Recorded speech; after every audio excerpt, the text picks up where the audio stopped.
Olá a todos, eu quero vos cumprimentar com a paz do Senhor Jesus, aqui no nosso último vídeo de ano de 2021, e nós vamos fechar com chave de ouro. Início e fim, Deus esteve conosco. E vamos agora começar fazendo a nossa leitura de hoje. Vamos lá? Vamos fazer a leitura? Livro de Êxodo, capítulo de número 13, versículos 21 e 22, que diz assim: O Senhor ia diante deles durante o dia numa coluna de nuvem para os guiar pelo deserto, durante a noite uma coluna de fogo para os alumiar, a fim de que caminhassem de dia e de noite. Nunca se apartou do povo a coluna de nuvem durante o dia, nem a coluna de fogo durante a noite. Na Bíblia, a nuvem de glória significa uma representação da presença imediata de Deus no meio do seu povo. A nuvem, como um símbolo da presença de Deus, é amplamente indicado nas Escrituras. No tempo da peregrinação dos israelitas pelo deserto, a presença orientadora e protetora do Senhor se manifestava a eles através de uma coluna de nuvem durante o dia e uma coluna de fogo durante a noite. Nesse exato contexto, a presença de Deus representava por uma nuvem de glória que cobria o tabernáculo. E o que significa essa nuvem na Bíblia? A palavra nuvem é usada na Bíblia muitas vezes, tanto no sentido literal quanto no sentido figurativo. No sentido literal, ela se refere às nuvens que há no céu. Leia Gênesis 9. Na Bíblia, a nuvem de glória significa uma representação da presença imediata de Deus no meio do seu povo. A nuvem, como um símbolo da presença de Deus, é amplamente indicado nas Escrituras. No tempo da peregrinação dos israelitas pelo deserto, a presença orientadora e protetora do Senhor se manifestava a eles através de uma coluna de nuvem durante o dia e uma coluna de fogo durante a noite. Nesse exato contexto, a presença de Deus representava por uma nuvem de glória que cobria o tabernáculo. E o que significa essa nuvem na Bíblia? A palavra nuvem é usada na Bíblia muitas vezes, tanto no sentido literal quanto no sentido figurativo. No sentido literal, ela se refere às nuvens que há no céu. Leia Gênesis 9. Posto nas nuvens seria por sinal de sua aliança. Você vai ler Gênesis capítulo 9, versículo 13 a 16. Você vai ler Lucas capítulo 12, versículo 54.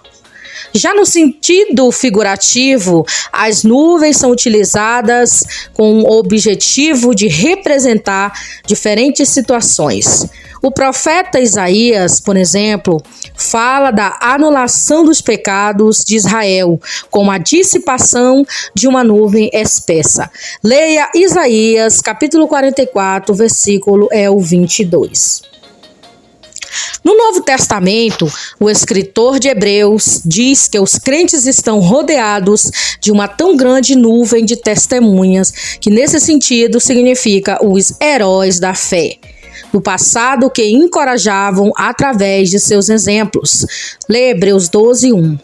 As nuvens também são mencionadas na Bíblia relacionadas à inacessibilidade de Deus, mas sem dúvida o sentido mais emblemático da palavra nuvem nas Escrituras diz respeito ao símbolo da presença de Deus manifestada numa nuvem de glória. Leia livro de Jó, capítulo 22, versículo 14, e Salmos 18, versículo 11 e 12, e Salmo 97, versículo 2.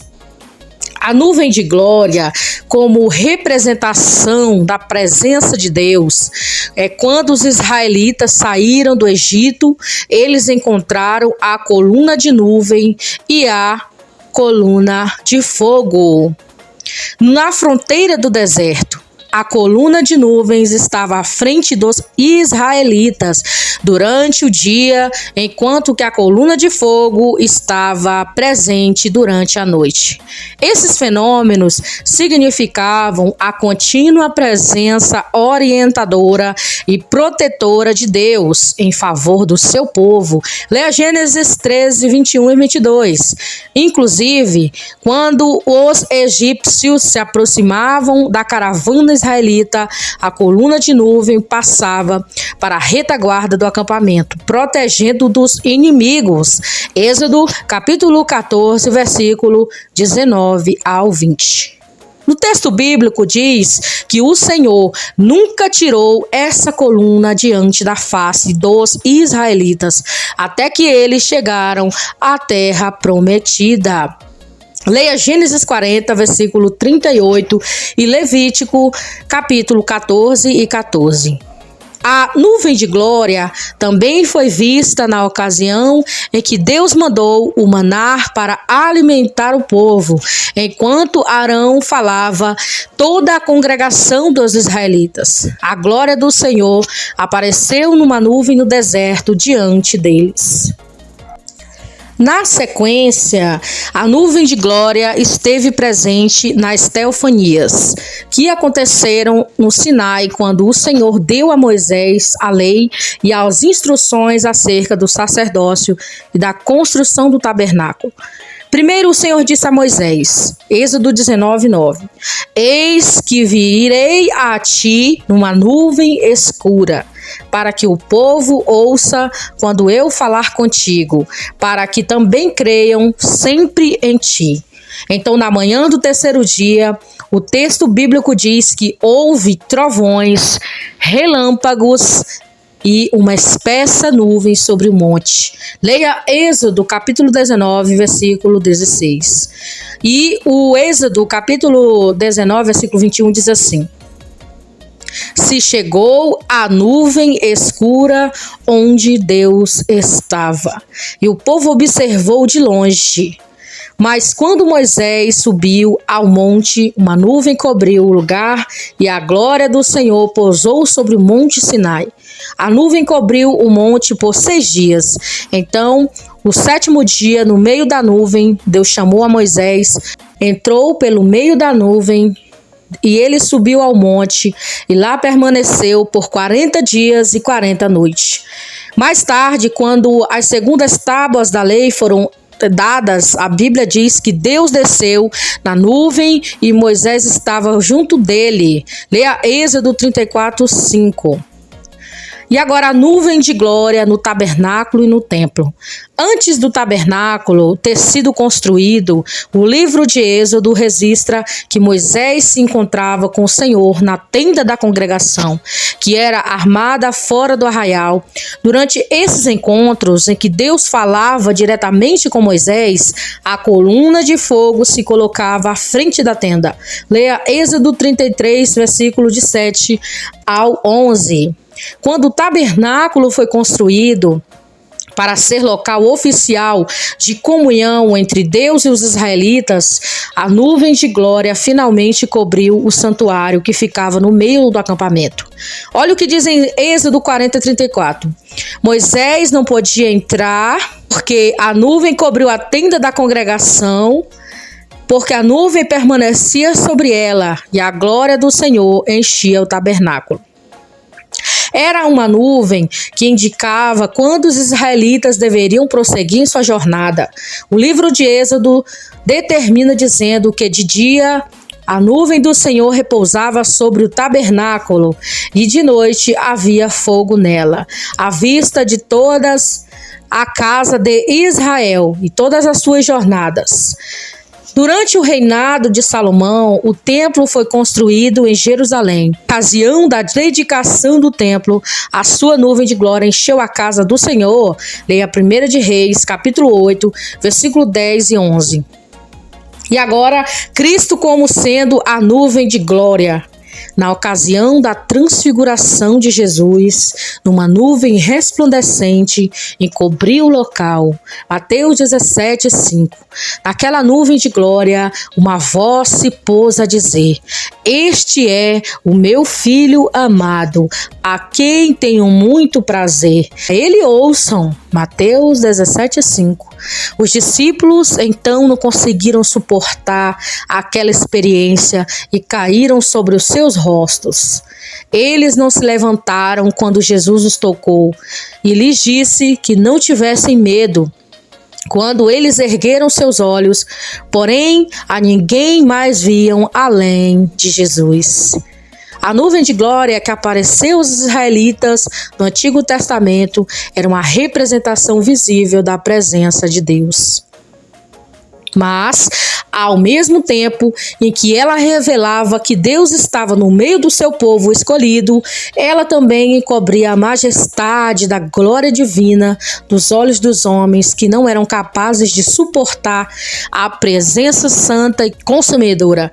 Inclusive, na vida de Israel durante o dia da expiação, o Senhor prometeu manifestar em uma nuvem sobre o propiciatório que cobria a arca do Santo dos Santos. Levítico 16, versículo 2.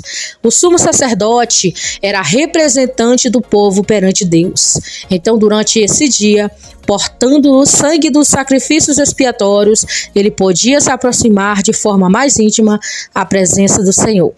Mas isso só ocorria uma vez a cada ano. Apenas uma única pessoa de entre todo o povo, uma vez por ano, podia contemplar a nuvem da glória no lugar mais reservado do santuário.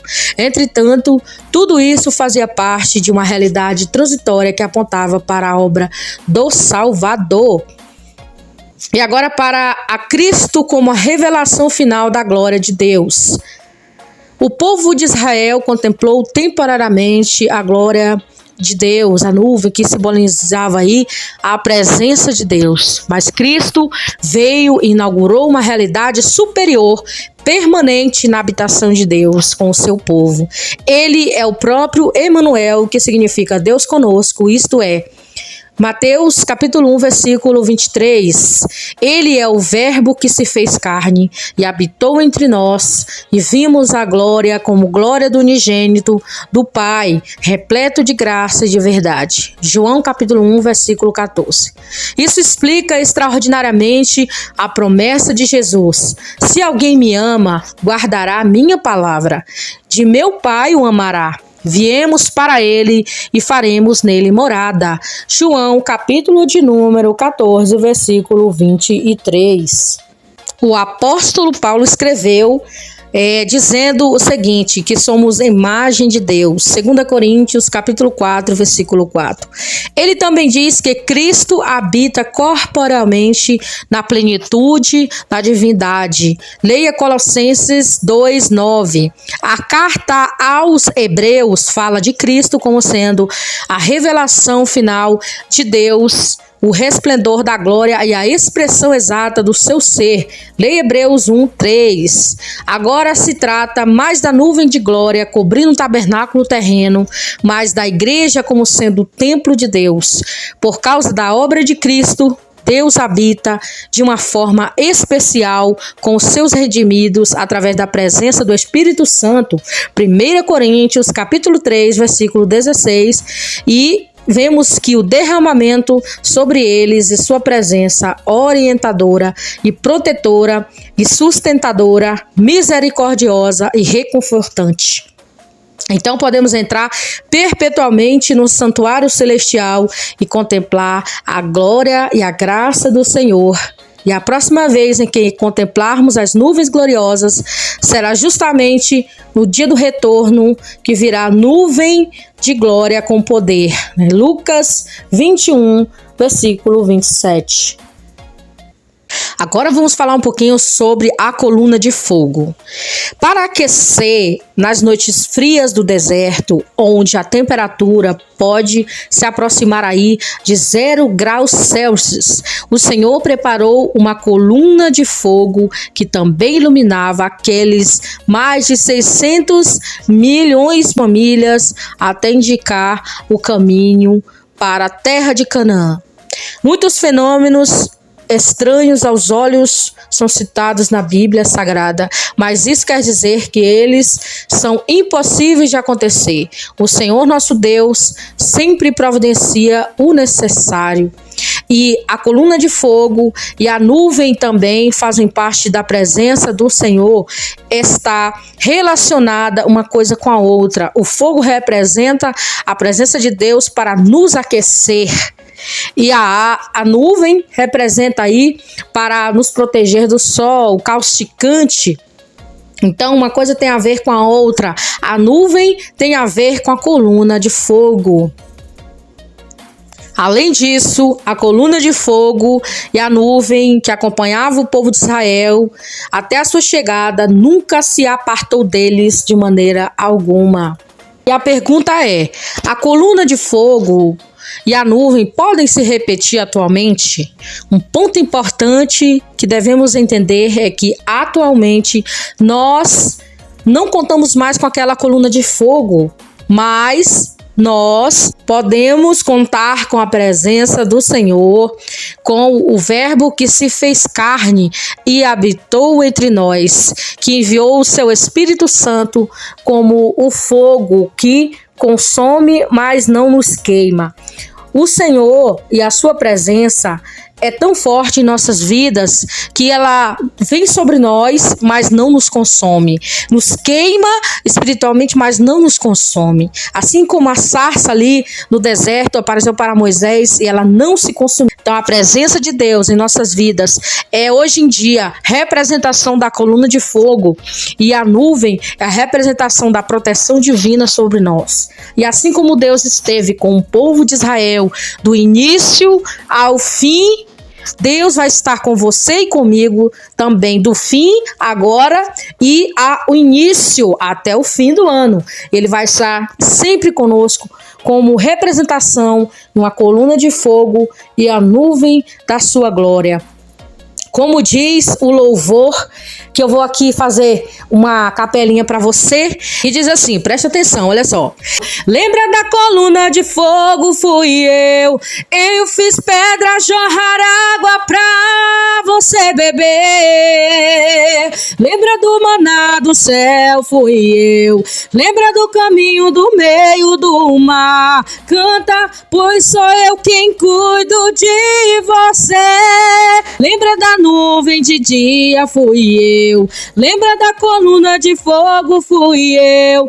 Eu fiz pedra jorrar água pra você beber. Lembra do maná do céu, fui eu. Lembra do caminho no meio do mar. Canta, pois sou eu quem cuido de você. Então, meus amados, cante. Louve ao Senhor e agradeça a Deus por mais essa oportunidade, porque essa coluna de fogo, essa nuvem de glória sempre esteve ao nosso lado e sempre vai estar aí nos protegendo do fim ao início do ano. Então, fechando com chave de ouro, e ele vai cuidar de você do fim ao início do ano. Então, até 2022, estamos de volta com todos vocês. Um grande abraço e feliz ano novo para vocês!